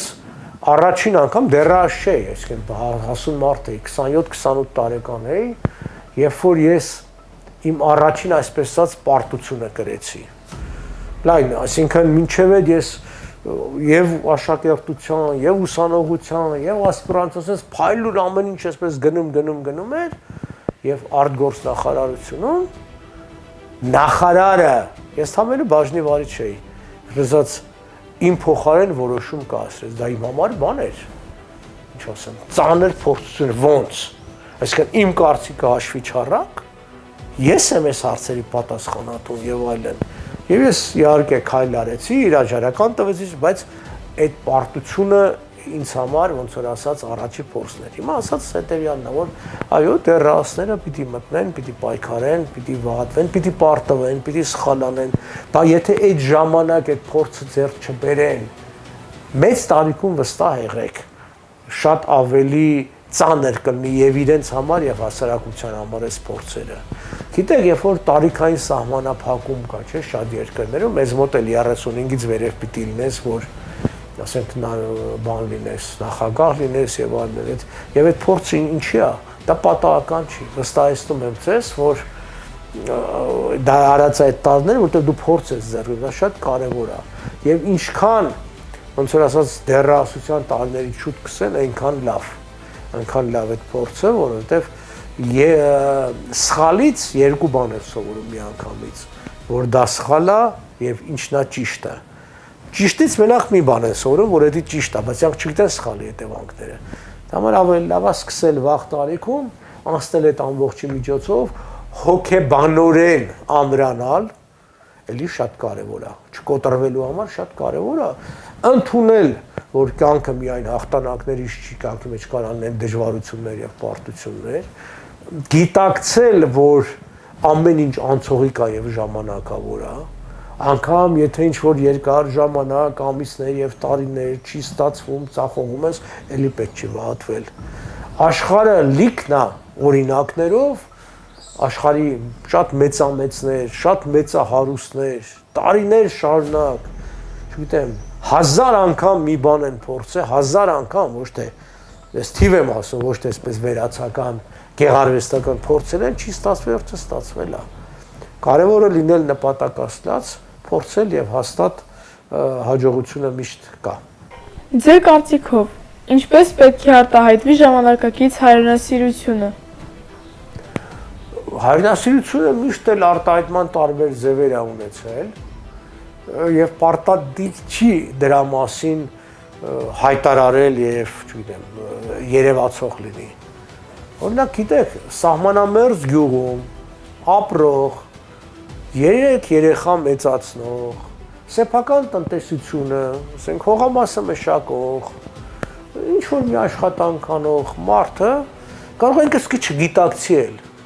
բայց ինքը հայրենասեր մարդ է։ Ինքը իր ընտանիքի համար անելով ինքը հայրենասեր է, կարող է դրսևորում ունենա։ Մեկը կարող է լավ դաշնակահար լինի եւ գնա աշխարհի լավագույն բեմերում իշարս, չգիտեմ, հայտնի օտարերկրյա կոմպոզիտորների 1-2 հայկական հեղինակի կամ ժողովրդական երաժշտի հնչեցնի, որը մենք տեսնում ենք։ Երրորդը կարող է, ասենք, զինվորական ծառայության մեջ հայրենասիրությունը արտահայտի եւ այլն։ Իսկ հայրենասիրությունը տարբեր դրսևորումներ կարող է ունենալ, այստեղ պիտի հասկանալ հայրենասիրությունը, այսինքն հայրենիքի համար եթե դու մի բան անում ես, ուրեմն հայրենասեր ես։ Ես շատ եմ սիրում եւ իմ գրքերից մեկի անունն էլ այդպես է, Նժդեհի կարծում եմ ստեղծած, որ իր կողմից շատ կիրառվող հայրենատիրություն բառը։ Հայրենատիրություն, այսինքն դու սիրում ես տեր կանգնելով քո երկրին, այդ իմ ասած ոլորտների մեջ։ Իսկ եթե դու մի բան ես անում, տեր ես կանգնում, որովհետև հայրենիքը մի բան է, որ դու միաժամանակ այդ հայրենիքի եւ զավակն ես եւ տերը։ Միաժամանակ այդ վիճակն է։ Իսկ դու զավակն ես, որովհետև քո երկիրն է, դու ծնվել ես, մեծացել ես, դու այդտեղ, ինչ ասեմ, ամեն մի քարը քեզ ծանոթ է եւ շատ այդ ամբողջը բան է, բայց դու միևնույն ժամանակ տեր ես կանգնում այդ ամբողջին։ Դրա համար ամեն մարդ կարևորը իր մեջ այդ մղումն ունենա եւ փորձ անի հայրենիքի համար ինչ որ մի բան անել։ Եվ վստահեցնում եմ ձեզ, եթե դու հայրենիքը չենացնում ես, այն դարձնում ես բարեկեցիկ ու ապահով, դու նաև դրանով քո ապագան ես լավացնում։ Որտեղ են մարդիկ ապրում ավելի երջանիկ, ապահով, այն երկրներում, որտեղ որոնց հայրենիքը իսկապես այդպիսին է։ Որովհետև դժբախտ, անապահով, աղքատ երկրում նորմալ մարդը չի կարող երջանիկ լինել։ Անկամ եթե ինքը անձնապես լավ է, դու անձնապես, չգիտեմ, մեծ փողեր ունես, մեծ հնարավորություն, դու անձնապես լավ ես ապրում, բայց դու նորմալ մարդ ես, դու չես կարող երջանիկ լինես, հայրենիքը դժբախտ է, շրջապատդ հաճախ աղքատ է, երկիրդ, ինչ ասեմ, վտանգի տակ է, դա չի լինում։ Իսկ այն մարդիկ, ովքեր այսօր մի քիչ Ֆինլանդիայի մասին շատ խոսացինք եւ Ֆինլանդիա օրինակը բերեմ, ասենք այն մարդիկ, ովքեր ապրում են երկրում, որտեղ օրինակ Ֆինլանդիայում չկա ծայրահեղ այդ հարստություն, աղքատություն, դարերով մշակած այլ, այսինքն մոտեցումը, ամենաերջանիկ հարցն ամենաերջանիկ ժողովուրդն են, ինչի՞, որտեղ իրենք եկել են մի վիճակի, որ երջանիկ լինելու համար պետք է որոշակի բարեկեցության մակարդակ, ապահով բարեկեցիկ երկիր։ Ինչպես էլի Ջոբսին հիշենք, Ջոբսն ասում էր, հարստությունը ի վերջո փաստ է, որին ես արդեն վարժվել եմ, եւ դա ինձ երջանկություն չի տալիս։ Դա փաստ է, որ ասենք կամ թվաբանություն է, ինչ որ մի հաշիվ է, որովհետեւ վստահեցնում եմ, ես կա մի գիծ, որից այնքան փողը դեր չի խաղում։ Դա արդեն թվաբանության է վերածվում։ Տարբեր երկրում տարբեր են, մի երկրում կարող է 10 միլիոն լինի, մի երկրում կարող է միլիարդ լինի, բայց հաստատենք միլիարդից վերև, էլի մի օրինակ բերեմ, բան կա, Բաֆե, աշխարհի ամենահարուստ մարդկանցից մեկն է, American Express եւ այլ բանը, ինքը 28 միլիարդ դոլար բարեգործության համար նվեր տվեց հենց բանի Գեյթսի հիմնադրամին, երկու աղջիկ մի տղա ունի։ Ու աղջիկը տղա հարաբերական է, էլի արդեն 40-ից մարդիկ են 50-ի մոտ, ամեն մեկին տվեց $1 միլիարդ եւ $1 միլիարդ էլ տվեց, որ բարեգործություն անի։ Երբ որ իր տղան իմիջիայլոց լուսանկարիչ է, Նյու Յորքում աղա սիրում է լուսանկարներ անել, այսինքն բիզնես ցելեր, Էֆիան հարց տվեցին, բա դու որպես միակ, այսպես ասած, ժառանգ այդ 28 միլիարդի ված չզգացիր, երբ որ հայրդ ու նվիրեց բարեգործության։ Ասես չէ, գիտեք, միլիարդը այն փողն է, որ անիմաստ է դրանից ավելի շատ ունենալ, որտեղ միևնույնն է, ես չեմ հասցնում անգամ տոկոսները ծախսել, դրա ինչքան գալիս է, այսինքն դրա համար։ Իմ ասածը դա որ այդ հայրենասիրությունը հետևյալն է։ Դու երկիրը ստեղծում ես այդ տեր ես կամ հայրենատիրությամբ մի վիճակի եւ միևնույն ժամանակ դու քո համար ես ամեն ինչ անում, որտեղ բարեկեցության որոշակի մակարդակից հետո հիմա ամեն մարդ չի որ այդ միլիարդն է բարեկեցությունը, բայց որոշակի մակարդակից հետո այդ ամբողջը դառնում է զուտ շատ ավելի թվաբանության հարց։ Ու ես չեմ կարողանում հասկանալ որոշ թալանչի մեծահարուստների Հայաստանում, որոնք շարունակում են իրենց թալանը, հաճախ բանակի հաշվին, հաճախ սեփական երկրի անվտանգության հաշվին, այն դեպքում երբ որ լավ գիտեն, որ դա միևնույնն է, դու կունենաս 219 սեփականություն, թե 319 սեփականություն, քո կյանքի բարեկեցության վրա դա չի հասնելու, դա պարզապես թվեր են։ Ինչն է այս առաջիկա ընտրությունները դարձնում վճռորոշ Հայաստանի համար։ Բացառիկ ծայրահեղ ծանր վիճակը, մենք կանգնած ենք ճամփաբաժանի առջև եւ մեր թշնամիները արդեն հայտարարել են պաշտոնապես իրենց ծրագրերը մեր երկրի վերաբերյալ, ատամները սրած սպասում են, թե ինչ պիտի անեն։ Ես չեմ ուզում իմ երկիրը դառնա թուրք-ադրբեջանական պրոտեկտորատ եւ վիլայետ,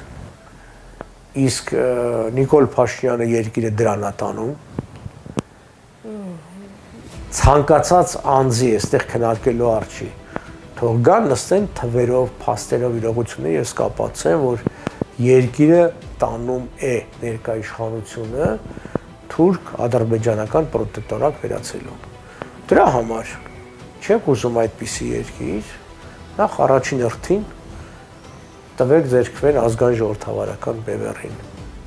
որովհետև մենք ազգային արևմտամետ ուժ ձեզ բերելու ենք ժողովրդավար երկիր, հզոր երկիր, այսինքն այն ինչ որ շատերը գնում են եւ արևմուտքում ման են գալի որ գտնեն ու Միացյալ Նահանգներում, մենք այդ բերելու ենք Հայաստան, իրենց օգնության եւ այլն, բայց նաեւ ազգային այդ միջուկը մնալու է, ազգայինը մնալու է, եւ թող չասեն այն մարդիկ, որ հնարավոր չի։ Կորեայի օրինակը կա, Ճապոնիայի օրինակը կա, այսինքն երբ որ կարելի է անել խորքի մեջ ասում բովանդակությամբ ազգային ձևով արևմտյան հասարակությունները։ Հետևաբար կրկնում եմ, ինքը վճռորոշ է, որովհետեւ սա ոչ թե իշխանության ընտրության հարց է, այլ Հայաստանի ապագայի ընտրության հարց է։ Որն է այսօր ամենամեծ վտանգը հայաստանյան քաղաքական դաշտում։ Խաբեությունը, պատրանքը, որը վարպետորեն կարողանում է իշխանությունը կիրառել։ Ինչու է կարողանում կիրառել։ Որովհետև ցանկացած մարդ հակված է լսելու լավը եւ դրականը։ Այսինքն, որ ասում ես ես խաղաղություն եմ բերում, մարդիկ ուղեղներն անջատում են։ Եվ եթե դու փորձում ես բացատրել, որ այդպես չի, ասում ես, կռում ես, չես ուզում, որ խաղաղություն լինի եւ այլն, որտեղ չեն ուզում վատը լսել։ Այսինքն, ես մի ճանաչում էի մեկին, որ ասում էր, ես չեմ գնա բժշկի մոտ, որտեղ գնամ բժշկի մոտ, հիվանդություն գտնեն մեջս։ Ինքը ունի այդ հիվանդությունը, բայց իրան ավելի լավ է ինքը չիմանա եւ գոնե ինչքան պիտի ապրի, ավելի քիչ պիտի ապրի, բայց գոնե այդ զգացողությամբ ապրի։ Հիմա նույնը քաղաքականության մեջ է։ Իշխանությունը լավ բաներ է ասում, լավ խոստումներ է տալիս։ Իրենք չեն ուզում խորանալ, որ այդ ամբողջը գուցե եւ տարիների հարց է։ Հետո շատ ավելի վատն է լինելու, որովհետեւ հակառակ դեպքում իրենք պիտի գիտակցեն, որ վիճակը վատ է, եւ իրենք պիտի պարտավորված լինեն ինչ որ մի բան անելու, այդ նախորդ հարցերի մեջ որ խոսում էինք, այսինքն այդ նույն հայրենասիրություն, նույն երիտասարդության ընդգրկում այս քաղաքական կյանքի մեջ, նույն աղջիկների եւ կանանց, այսինքն այդ պիտի անես։ Իսկ այս վիճակը ծերա տալի, այդ նման մարդկանց համար, անտարբեր մարդկանց համար հարմար է։ Ամեն ինչ բարդել իշխանության վրա, ասել հենց ասես լավ է լինելու, դե լավ կապրենք մեր համար, վերջնել չի ստացվի, ասել դե լավ, հիմա չստացվեց, մեր մեղքը չի, ուրիշի մեղքն է, ուրիշի մեղքը չի, ձեր մեղքն է, որովհետև երբ որ ձեզ տրվում էր ընտրություն այլընտրանքთან չէր ասվում։ Դեք, հաճախ այսպիսի աստվածաբանության մի մեջ հարց կա, եթե ասում են դե Աստվածը տնօրինում մարդկային ճակատագիրը, հետևաբար այն ինչ որ մարդ անում է, անգամ վատ բան է հանցագործությունը, ուրեմն Աստծո կամքով է։ Այդպես չի։ Դեռևս 5-րդ դարի հայ փիլիսոփա Եզնիկ Կողբացին իր եղծ աղանդոցի մեջ ասում էր հետևյալը. Աստված մարդուն տվել է ազատակամություն, որ ինքը ազատ կամքով ընտրի չարը եւ բարին, որպեսզի երբ որ գա վերջին դատաստանը, իր ընտրության համապատասխան ինքը պատասխան տա։ Այսինքն մարդը ընտրության հնարավորություն ունի։ Ճիշտ է, որտեվ եթե մարդ չունենար այդ չար ու բարի միջև ընտրությունը, ասել ես ինչով եմ մեղավոր։ Դա Աստվածը կամեցել, ես չարն եմ ընտրել եւ այլն։ Այ հիմա այս շղճանը այսպես է, վճռոց շղճան ենք ապրում։ Ժողովուրդ, քեզ տրված է այս ազատակամությունը, իմիջիալուց ասեմ, որ ազատակամություն բառը շատ ավելի լավ բառ է արտահայտելու իսկական ժողովրդավարություն, քան ժողովրդավարություն կոչեցվածը, որտեղ ժողովրդավարությունը մի տեսակ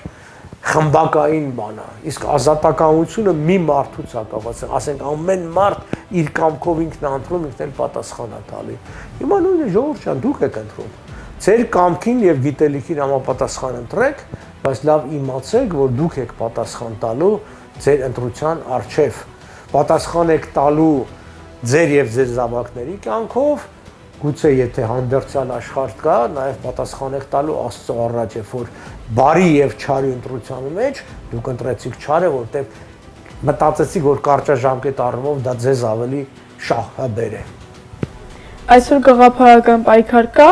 թե պայքարն ընթանում է միայն անհատների միջև։ Եվ կա եւ չկա։